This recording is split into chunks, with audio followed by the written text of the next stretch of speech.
வணக்கம், இது உங்கள் தமிழ் சனிக். இந்த வீடியோவில் வந்து பார்த்தீங்கன்னாக்கா ரெண்டு விஷயத்தை பற்றி பார்க்க போகிறோம். ஸோ அதில் ஃபஸ்ட்டு வந்து பார்த்தீங்கன்னாக்கா ஸ்பர்ஸ் போர்ட்டலில் நம்மளோட ப்ரெசென்ட்டில் இருக்க ஹோம் அட்ரஸை வந்து எப்படி சேஞ்ச் பண்ணுறது அப்படின்ட்டு தான் பார்க்க போகிறோம். ஸோ இதுக்கு முன்னாடி உங்களுக்கு வந்து அட்ரஸ் வந்து பார்த்தீங்கன்னாக்கா உங்களோட ஸ்பர்ஸ் பிபிஓவில் சரி, உங்களுக்கு ஸ்பர்ஸில் இப்போ போர்ட்டலில் யாரெல்லாம் சேஞ்ச் பண்ணாத இருக்கீங்களோ உங்களுக்கு வந்து பார்த்தீங்கன்னாக்கா உங்களோட ஆஸ் பர் ரெக்கார்டில் என்ன அட்ரஸ் இருக்கோ ஸோ அந்த அட்ரஸ் தான் வந்திருக்கும். ஸோ அதில் வந்து மாற்றமும் அடைஞ்சிருக்கலாம். ஒரு சிலருக்கு வந்து பார்த்தீங்கன்னாக்கா ஸ்டேட் வந்து மாறி இருக்கலாம், இல்லை டிஸ்ட்ரிக்ட் மாறி இருக்கலாம், இல்லை டோட்டல் ஹோம் அட்ரஸே வந்து பார்த்தீங்கன்னாக்கா மாறி இருக்கலாம். ஸோ அந்த மாதிரி இருக்குது. நீங்கள் வந்து அப்டேட் பண்ணணும் அப்படின்னு நினச்சிங்கனாக்கா நீங்கள் அப்டேட் பண்ண அடுத்த செகண்டே வந்து பார்த்தீங்கன்னாக்கா ஸ்பர்ஸ் போர்ட்டலில் வந்து அப்டேட் ஆகிடும். நெக்ஸ்ட் உங்களுக்கு எப்போ குறைஞ்சணும் பிபிஓ வந்து அப்டேட் ஆகுதோ இல்லை ஜென்ரேட் ஆகுதோ அந்த டைமில் இந்த அட்ரஸ் மென்ஷன் ஆகிட்டு உங்களோட பிபிஓவில் வந்து வரும். இதுக்கு வந்து நீங்கள் என்ன டாக்குமெண்ட் சப்மிட் பண்ண வேண்டியதாக இருக்குன்னு பார்த்தீங்கன்னாக்கா உங்களோட ஆதார் கார்டு இருந்தாலே போதும். ஸோ ஆதார் கார்டில் என்ன அட்ரஸ் இருக்குது அது வந்து உங்களுக்கு சரியான அட்ரஸ்னாக்கா ஸோ அதை வச்சு நீங்கள் உங்களோட ஸ்பர்ஸ் போர்ட்டலில் அட்ரஸ் வந்து சேஞ்ச் பண்ணிக்கலாம்.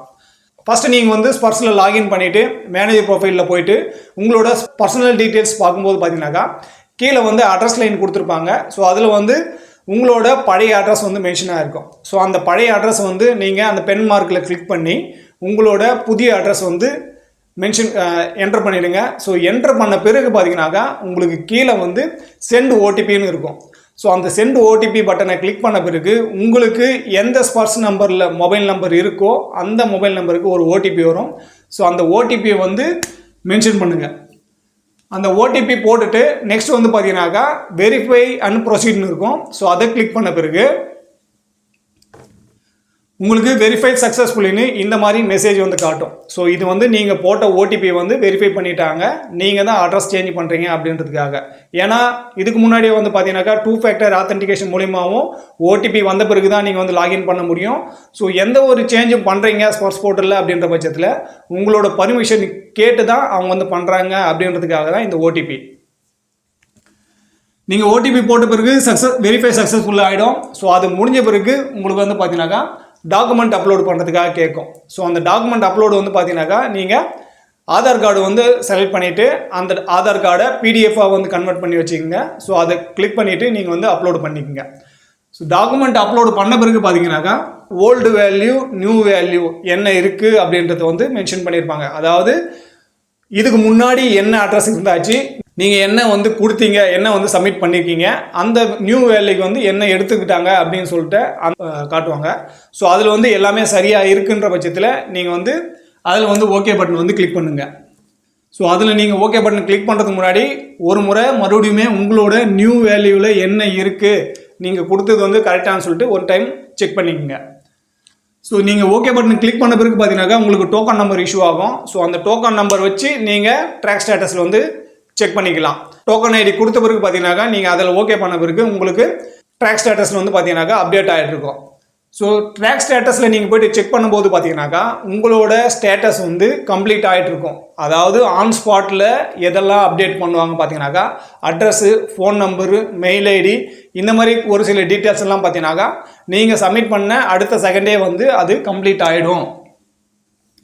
ஸோ இப்போ நீங்கள் பார்த்துட்டு இருக்கிறது பார்த்தீங்கன்னாக்கா ஆர்ஓ வந்து ரெக்கமெண்ட் பண்ணணும், அதனால் பெண்டிங் இருக்குதுன்னு சொல்லிட்டு காட்டியிருக்காங்க. ஸோ நான் ஒரே டைம் வந்து பார்த்தீங்கன்னாக்கா எல்லா டேட்டாவும் வந்து சேஞ்ச் பண்ணதுனால அவங்களோட ஸ்பௌஸ் டேட்டா பொறுத்தும் அதே போல் பார்த்தீங்கன்னாக்கா அவங்களோட பேன் கார்டு வந்து அப்டேட் ஆகாது இருந்தாச்சு. ஸோ அது ரெண்டுமே நான் வந்து அப்டேட் பண்ணதுனால அது வந்து பெண்டிங்னு சொல்லிட்டு காட்டிருக்கு. அது எப்போ ரெக்கார்டு ஆஃபீஸ் வந்து அவங்களுக்கு வெரிஃபை பண்ணிவிட்டு கன்ஃபர்மேஷன் கொடுக்குறாங்களோ அந்த டைமில் இது வந்து அப்டேட் ஆகிட்டு வந்துடும். ஸோ நீங்கள் கொடுத்த ஸ்டேட்டஸு அப்டேட் ஆன பிறகு உங்களோட மொபைல்லையுமே வந்து பார்த்தீங்கன்னாக்கா இந்த டோக்கன் நம்பர் வச்சு உங்களுக்கு மெசேஜ் ஒன்று வரும். அதாவது நீங்கள் என்ன வந்து சேஞ்ச் பண்ணீங்களோ அது வந்து சேஞ்ச் ஆகிடுச்சு அப்படின்னு சொல்லிட்டு. ஸோ இந்த மாதிரி மெசேஜ் வரும்போதும் உங்களோட நீங்கள் வந்து அதை வந்து கன்ஃபார்ம் பண்ணிக்கலாம், நம்ம என்ன சேஞ்ச் பண்ணமோ அது வந்து சேஞ்ச் ஆகிடுச்சின்னு சொல்லிட்டு. ஸோ இந்த ஸ்பர்ஸ் போர்ட்டலில் வேறு ஏதாவது சேஞ்ச் பண்ணணும், இல்லை அட்ரஸ் சேஞ்சில் எனக்கு வந்து புரியல, இந்த இடத்த மறுபடியும் வந்து சொல்லுங்கள் அப்படின்ற பட்சத்தில் கீழே கமெண்ட் செக்ஷன் வந்து சொல்லுங்கள். இன்னுமே நான் வந்து தெளிவாக கிளாரிஃபை பண்ணுறதுக்காக ட்ரை பண்ணுறேன். நெக்ஸ்ட் பாயிண்ட் வந்து பார்த்தீங்கன்னாக்கா இன்றைக்கி டேட்டில் கூட ஸ்பர்ஸில் மைக்ரேட் ஆனவங்க பிவிடி வந்து கம்ப்ளீட் பண்ணாது இருக்காங்க. ஸோ இப்போ நீங்கள் ஸ்க்ரீன்ஷாட்டில் பார்க்குறீங்க, இது வந்து நேற்று தான் ஒருத்தர் வந்து ஃபோன் பண்ணி வந்தாங்க. ஸோ அவங்களோட டேட்டா செக் பண்ணும்போது பார்த்தீங்கன்னாக்கா அவங்க 2022 வந்து மைக்ரேட் ஆகிட்டு இருக்கு. இன்னுமே பார்த்தீங்கன்னாக்கா அவங்களோட பிவிடி கம்ப்ளீட் பண்ணாதனால ஜனவரி மாதத்துலேருந்து பென்ஷன் வந்து வரலை. ஸோ அவங்களுக்கு வந்து நான் எக்ஸ்பிளைன் பண்ண ட்ரை பண்ணேன், அவங்களுக்கு வந்து அது வந்து சரியாக புரியல. ஏன்னு கேட்டாச்சுனாக்கா அவங்க வந்து வீடியோ பார்க்காம எனக்கு வந்து டைரெக்டாக வந்து கால் பண்ணாங்க. ஸோ அப்போ வந்து நான் அவங்களுக்கு பிவிடி பண்ணணும், இந்த மாதிரி ஆதார் கார்டில் ஓடிபி வரும், உங்களோட டேட்டா எல்லாம் போட்டு நீங்கள் வந்து பிவிடி கம்ப்ளீட் பண்ண பிறகு தான் உங்களுக்கு பென்ஷன் வரும்னு சொல்லும்போது அவங்களுக்கு வந்து நான் என்ன சொல்கிறேனே அவங்களுக்கு வந்து புரிய மாட்டேங்குது. எல்லாமே வந்து பார்த்தீங்கன்னாக்கா புதிய வார்த்தைகளாக இருக்குன்னு அப்படி சொல்கிறாங்க. ஸோ அதனால தான் நான் உங்களுக்கு வந்து சொல்கிறது, நீங்கள் வந்து வீடியோவில் நம்ம டேட்டா இந்த மாதிரி ஸ்க்ரீன்ஷாட் எல்லாம் காட்டி இது வந்து இப்படி தான் இருக்குது, இதில் வந்து இப்படி பண்ணணும் அப்படின்னு சொல்லிட்டு நம்ம ஆல்ரெடி டீட்டெயிலாக வந்து எக்ஸ்பிளைன் பண்ணியிருக்கோம். ஸோ அதை பார்த்துட்டு நீங்கள் வந்து கால் பண்ணுங்கள். ஸோ நீங்கள் வந்து டைரெக்டாக கேட்டுக்கலாம் அப்படின்ற பட்சத்தில் நீங்கள் கால் பண்ணி வர்றது கரெக்ட் தான். ஆனால் நான் சொல்லும் போது உங்களுக்கு புரியணும், நான் என்ன விஷயம் சொல்ல வரணும் அது வந்து உங்களுக்கு தெரிஞ்சாதான் அது வந்து நீங்கள் வந்து என்ன தப்பு இருக்குது, என்ன வந்து நம்ம சரி பண்ணணும் அப்படின்னு சொல்லிட்டு உங்களுக்கு புரியும். ஸோ நீங்கள் வந்து எல்லா வார்த்தையுமே உங்களுக்கு வந்து புதுசாக இருக்கும்போது, இப்போ ஸ்பர்ஸ்ன்னு சொல்லும்போது உங்களுக்கு வந்து அது புதுசாக இருக்கும்போது ஸோ அந்த ஸ்பர்ஸ்னா என்ன அப்படின்ற தெரிஞ்சுக்கிறதே உங்களுக்கு வந்து பார்த்தீங்கன்னாக்கா ஒரு 10 நிமிஷம் கட் ஆகிடும். ஸோ அதனால் நீங்கள் வீடியோ பாருங்கள், அதுக்கப்புறம் கால் பண்ணி வாங்க. பிவிடி பண்ணாதுங்க தயவுசெய்து பிவிடி பண்ணிவிட்டு அதுக்கப்புறம் லைஃப் சர்டிஃபிகேட் வந்து சப்மிட் பண்ணுங்கள். இல்லைனா இப்போ 3 மாதம் அவங்களுக்கு வந்து பென்ஷன் வராது இருக்குது. எது வரைக்கும் பிவிடி கம்ப்ளீட் பண்ணிவிட்டு ஸ்பர்ஸ் பிபிஓ நம்பர் வச்சு லைஃப் சர்டிஃபிகேட் கொடுக்கலையோ அவங்களுக்கு பென்ஷன் வராது. நம்ம இதை பற்றின டீட்டெயிலான வீடியோவும் சரி 2 பிபிஓ லைஃப் சர்டிஃபிகேட்டை வச்சு நம்ம வந்து எக்ஸ்பிளைன் பண்ணியிருக்கோம்.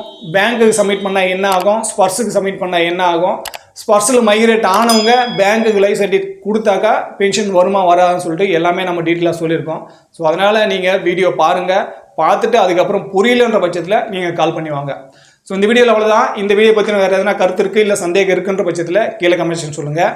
அதே போல் நம்ம சொல்கிற டேட்டா வந்து தப்புன்றவங்க சரியான டேட்டாவை நீங்கள் கமெண்ட் செக்ஷன்லேயே வந்து சொல்லுங்கள். ஸோ இது வந்து தப்புன்னு சொல்கிறது மட்டும் இல்லாமல் நீங்கள் சரியான டேட்டா கொடுத்தா தான் நான் சொன்னது தப்பா இல்லை சரியான்னு சொல்லிட்டு எனக்கு தெரிய வரும். ஃபேக் நியூஸு இல்லை தவறான நியூஸ்ன்னு சொல்லும்போது சரியான நியூஸ் என்னவோ இல்லை சரியான டேட்டா என்னவோ அதையுமே கமெண்ட் செக்ஷனில் இல்லை உங்களுக்கு முடிஞ்சால் டைப் பண்ணுங்கள், இல்லை அதோட லிங்கை வந்து கொடுங்க. ஸோ நான் வந்து அதை ஓப்பன் பண்ணி படித்து பார்த்துக்கிறேன். ஸோ இந்த வீடியோ கடைசி வரைக்கும் பார்த்தது நன்றி. ஃபஸ்ட் டைம் நம்ம சேனல் பார்க்கணுங்க, மறக்காம சேனல் சப்ஸ்கிரைப் பண்ணிவிட்டு பக்கத்தில் இருக்க பெல் ஐக்கானை கிளிக் பண்ணிக்கங்க. இதே போல் இன்னொரு வீடியோவில் மீண்டும் சந்திக்கலாம். நன்றி, வணக்கம்.